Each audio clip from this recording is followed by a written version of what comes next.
Architekt aus Amsterdam, der hier gestern war, die ist wieder da. Er sagt, er hat seinen Stift hier vergessen.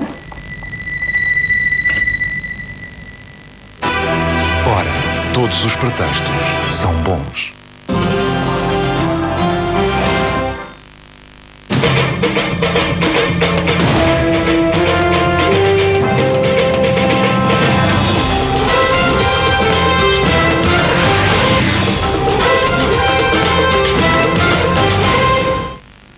Boa noite. Os 5 portugueses reféns da FLEC renovada foram, de facto, libertados. Eles tinham sido raptados há mais de 2 meses. Os reféns foram entregues ao Bispo de Cabinda. Deverão chegar a Portugal hoje mesmo, quinta-feira. Depois de quase 3 meses nas matas de Cabinda, os 5 portugueses raptados pela FLEC renovada foram libertados. Os portugueses, todos trabalhadores da empresa de construção Soares da Costa, foram entregues ao Bispo de Cabinda. Raul Tati, vigário-geral da Diocese do Enclave, confirma que todos estão bem. Foram libertados hoje os 5 reféns, portugueses mais o angolano. Estão cá já na cidade, foram já recebidos pelo Bispo da Diocese e neste momento foram apresentados às autoridades locais. Em que estado de saúde se encontram? Como pode imaginar, não é das melhores, não é? Mas pronto, neste momento o mais importante é que estão cá sãos e salvos. Os reféns que foram libertados têm entre 34 e 50 anos e poderão regressar a Portugal já esta quinta-feira, num avião providenciado pelo governo português. Estes 5 homens pertenciam ao segundo grupo de portugueses raptados no enclave. Mais 2 portugueses continuam reféns nas matas de Cabinda, mas desta feita em poder da FLEC-FAC, um outro movimento independentista. Tanto o Governo como a oposição mostram-se satisfeitos com a decisão da FLEC renovada. Durão Barroso reclama alguns dos méritos desta libertação. O Governo agradece ao Presidente do Gabão, a organizações internacionais e à Igreja Católica. O Governo garante que os 5 reféns libertados estão todos de boa saúde. O Secretário de Estado das Comunidades assegurou que o Executivo dará todo o apoio necessário ao regresso dos portugueses raptados pela FLEC renovada e agradece a ajuda na libertação dos reféns. Agradecemos vivamente aos governos amigos e, em particular, ao Presidente Omar Bongo do Gabão, às organizações internacionais e agradecemos também os esforços da Igreja Católica que, com o seu empenho, tornaram possível a libertação dos reféns. Anteriormente, Durão Barroso afirmara que a FLEC renovada já lhe havia garantido a libertação dos portugueses.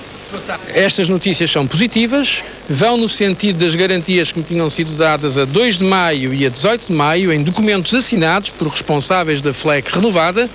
Durão Barroso apresentou mesmo 2 cartas da FLEC renovada, onde o movimento independentista de Cabinda afirma pretender libertar os reféns no cumprimento de um compromisso assumido com o líder do PSD. Já Paulo Portas mostra-se disponível para dar mais visibilidade à luta de Cabinda. O CDS, desde que as organizações independentistas de Cabinda se comprometam a não voltar a sequestrar ou raptar portugueses, está disponível para dar maior visibilidade à causa de Cabinda, porque não temos nenhuma dependência do governo do MPLA. Quanto aos 2 portugueses ainda sequestrados em Cabinda, mas em poder da FLEC-FAC, o Governo assegura que vai continuar a trabalhar para que a sua libertação seja também possível. Foi encontrado um taxista morto a tiro em Braga. Estava no interior da viatura e tinha uma pistola na mão. A polícia ainda não tem a certeza se está perante um caso de suicídio ou homicídio.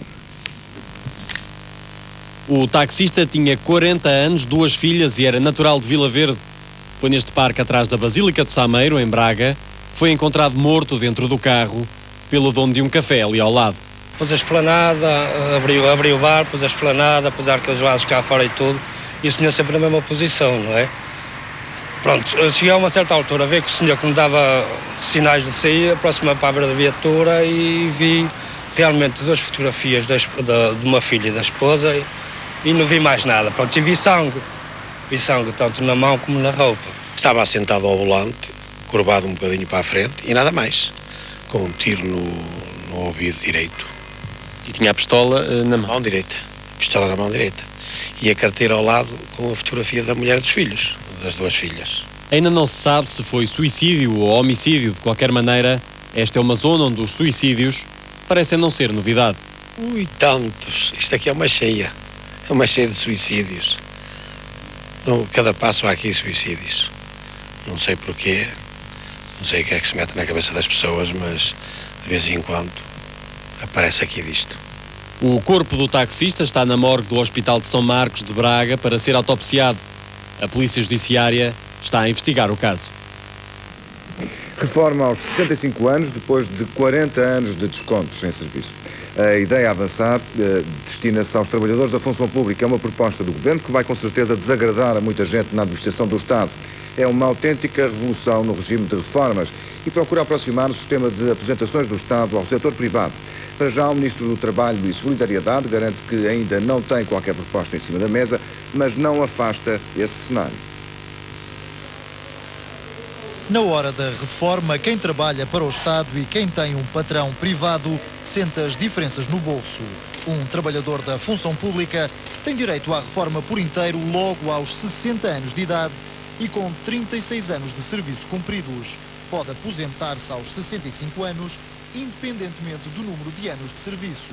Mas aí, o valor da pensão é proporcional aos anos de trabalho. No setor privado, as regras são outras. Para receber a reforma por inteiro, é preciso trabalhar até aos 65 anos e ter uma carreira contributiva de 40 anos. Segundo o Diário de Notícias, o Governo quer agora aproximar os dois sistemas, ou seja, pôr os funcionários públicos a jogar pelas regras dos privados. Não há nenhum grupo de trabalho especificamente para esse efeito. O que há é um processo de reforma da Segurança Social que está em curso, que deriva da Lei de Base da Segurança Social, e na Lei de Base da Segurança Social está definido um princípio de convergência tendencial que deverá a seu tempo ser analisado, deverá a seu tempo provocar propostas, mas que hoje não existem de todo. Ainda não, mas o princípio existe e, se for para a frente, vai mexer profundamente com o esquema de reformas em vigor na função pública. O desemprego aumentou em Portugal nos primeiros 3 meses deste ano. Os dados foram revelados hoje pelo Instituto Nacional de Estatística. A taxa de desemprego cresceu para 4,2% entre janeiro e março deste ano, um aumento de 0,4% em relação ao trimestre anterior. Relativamente ao período homólogo, a taxa de desemprego registrou uma queda de 0,2 pontos percentuais. O número de pessoas que procura novo emprego cresceu 13% nos 3 primeiros meses deste ano. Há cerca de 220 mil pessoas desempregadas em Portugal. O PSD acusou a alta autoridade para a comunicação social de falta de capacidade de atuação sobre a programação das televisões. O assunto foi discutido hoje no Parlamento. A alta autoridade para a comunicação social foi ouvida na Comissão de Assuntos Constitucionais. Em causa estavam programas como o Big Brother e o Bar da TV, mas o debate acabou por se desviar para as competências e o calendário de ação da alta autoridade. Ontem, a alta autoridade para a comunicação social decidiu sancionar a TVI por imagens transmitidas há 2 meses e a SIC por um programa emitido na semana passada. Os deputados social-democratas acusaram a alta autoridade de não atuar em tempo útil.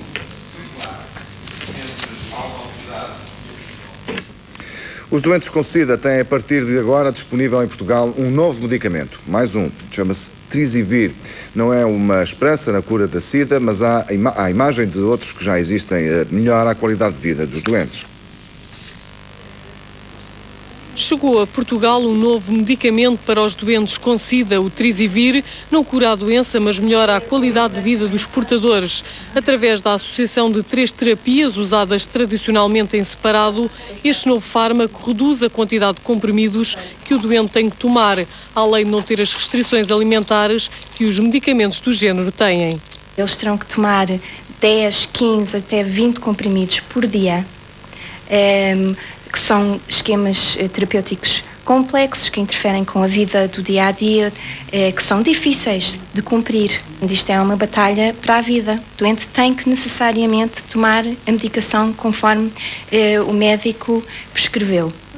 Cada caixa de Trisivir dá para um mês e custa ao Estado cerca de 100 mil escudos, o mesmo que os outros 3 fármacos em separado. Em Portugal há perto de 8 mil casos notificados da doença, segundo dados do Instituto Ricardo Jorge. O Trisivir é comparticipado na sua totalidade e o doente só tem acesso a ele mediante receita hospitalar. Esta não é uma nova esperança para a cura da SIDA, mas assegura a melhoria de uma vida que é uma batalha constante contra o tempo. Uma equipa de cientistas japoneses descobriu uma proteína que poderá abrir as portas à cura da doença de Alzheimer. Chamam-lhe humanina e previne a deterioração das células cerebrais. O Alzheimer é uma doença degenerativa que afeta milhões de pessoas em todo o mundo. Foi um passo de gigante na longa caminhada para a cura da doença de Alzheimer. Um grupo de cientistas japoneses da Universidade de Keio isolou pela primeira vez uma substância que previne a morte das células nervosas cerebrais nos 3 cenários genéticos que estão na origem desta doença degenerativa. A substância em questão, a humanina, é uma proteína composta por 24 aminoácidos produzida naturalmente na parte posterior do cérebro. No estudo realizado pela equipa de investigadores japoneses liderada pelo professor Ikuo Nishimoto, as cobaias foram separadas em 2 grupos. As que receberam tratamento com humanina sobreviveram, as outras não. Mas apesar da euforia por causa destes resultados, os cientistas já avisaram que agora é preciso confirmar os efeitos em humanos e que essa confirmação pode demorar mais de uma década. A doença de Alzheimer é responsável pela destruição das células nervosas cerebrais, pela limitação das funções do cérebro e, em último grau, provoca a demência. Sem razão aparente, ao início da noite, um indivíduo ucraniano entrou e provocou fortes distúrbios numa zona reservada do aeroporto de Lisboa. Com um objeto cortante, partiu vidros, destruiu uma sala e agrediu violentamente uma funcionária da TAP. A vítima foi para o hospital, mas já teve alta. Faltavam poucos minutos para as 8 da noite, quando um indivíduo ucraniano, armado com um objeto cortante, entrou numa zona reservada do aeroporto. Aí instalou-se a confusão. Pelo que a minha colega me disse, que ele lhe perguntou as horas, mas como não falava português, falava numa língua qualquer que ela não sabia, ele perguntou por sinais, fez um sinal para o pulso, ela disse que isto eu não vi, a minha colega que me contou.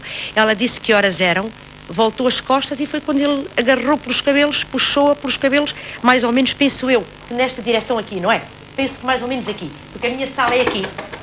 E ele devia ter puxado por ela aqui, agarrou nela e meteu-a aqui dentro, nesta sala. E aqui nesta sala é que começou a história toda. Eu, quando passei, vi a colega já a ser agredida pelo senhor. Tentei chamar a polícia, fui a correr chamar a polícia porque não havia polícia. E quando vou correr a chamar a polícia, a minha colega conseguiu desprender-se do fulano, como não sei, e pede-me socorro.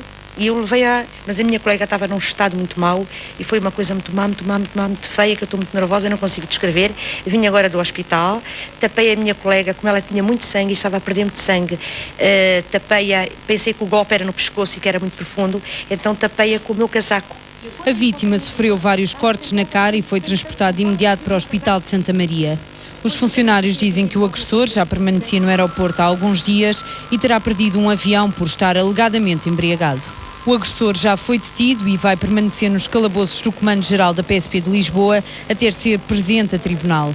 A vítima já teve alta. Um caso que revolta os trabalhadores do aeroporto que se queixam da falta de segurança. Ainda há 3 dias, 2 funcionárias que se dirigiam para o parque automóvel a poucos metros do aeroporto foram assaltadas, agredidas e vítimas de uma tentativa de violação.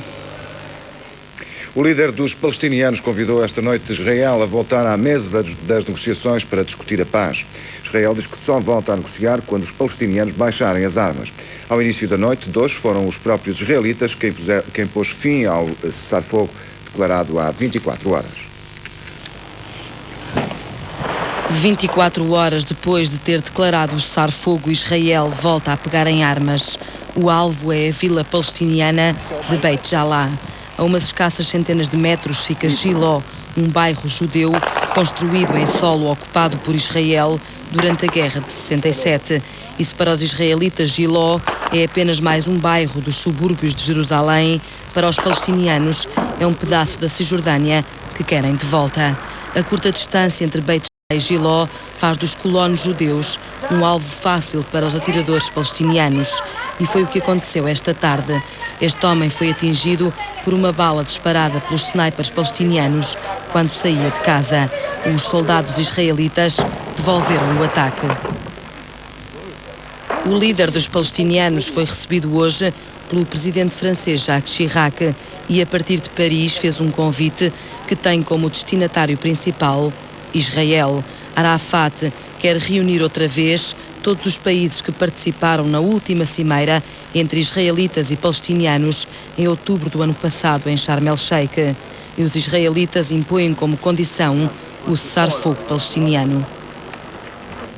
Aconteceu algo de surpreendente na República Dominicana. Um grupo de homens armados atacou um quartel do Exército. Aconteceu na cidade de Navarrete, no norte da República Dominicana. O grupo armado atacou um quartel da cidade e pôs-se em fuga tão depressa como chegou. A polícia ainda perseguiu o grupo, disparou vários tiros para o ar, para intimidar, mas recebeu uma resposta na mesma moeda, a tiro. Resta saber o que pretendia este grupo de homens e porquê que atacou o quartel. Ninguém reclamou o atentado, não houve feridos. A polícia não conseguiu deter ninguém.